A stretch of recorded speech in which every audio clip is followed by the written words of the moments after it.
नमस्कार साथियों, प्रेम की बात और फैक्ट्स बाय प्रेम में आप सभी का स्वागत है। उम्मीद करता हूँ आप सभी बेहतर होंगे।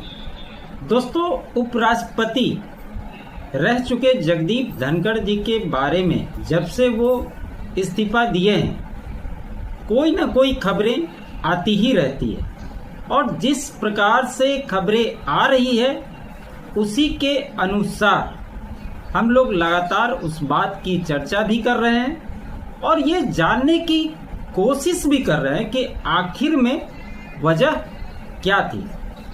सबसे पहले ये बात तो महत्वपूर्ण हो ही जाती है कि पिछले कुछ समय से जिस प्रकार से विपक्षी पार्टियों को राज्यसभा सत्र के दौरान बोलने का समय दिया जाता था, उन्हें न रोक टोक किया जाता था, उनके टाइम लिमिट जो होते हैं उसके बावजूद भी उनको टोका टाकी नहीं की जाती। और ये मामला कब से उठा था? आपको याद होगा कि ये विपक्षी सारे सांसद ने मिलकर इनके खिलाफ महाभियोग लाने की तैयारी की और माना यह जा रहा है कि जो महाभियोग लाने की तैयारी हो रही थी इससे ये कहीं ना कहीं डरे हुए, क्योंकि अगर आप पूरे कैलकुलेशन को अगर आप देखेंगे तो आपको यही चीजें समझ में आए।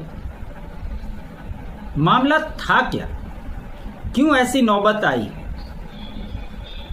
जगदीप धनखड़ साहब को आपको याद होगा, जो जस्टिस यशवंत वर्मा के खिलाफ कोर्ट ने इन हाउस इंक्वायरी की थी, उसमें वो दोषी पाए गए थे और उन पर कोई भी फैसला लेने के पहले उन्होंने कॉपी जो है राष्ट्रपति भवन और प्रधानमंत्री कार्यालय भेज दी थी। वो कॉपी लोकसभा में सुरक्षित थी और जब मॉनसून सत्र शुरू हुआ तो उनके खिलाफ महाभियोग लाने की तैयारी थी, जिसमें सत्ता पक्ष ही नहीं विपक्षी सांसदों ने भी हस्ताक्षर कर दिए थे। वहीं दूसरी ओर राज्यसभा में क्या खेल होता है?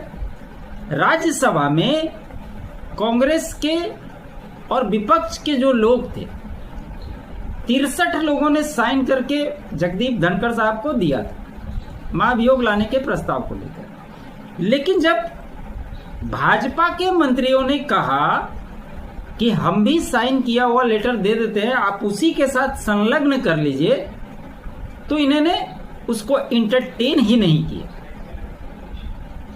जबकि लोकसभा में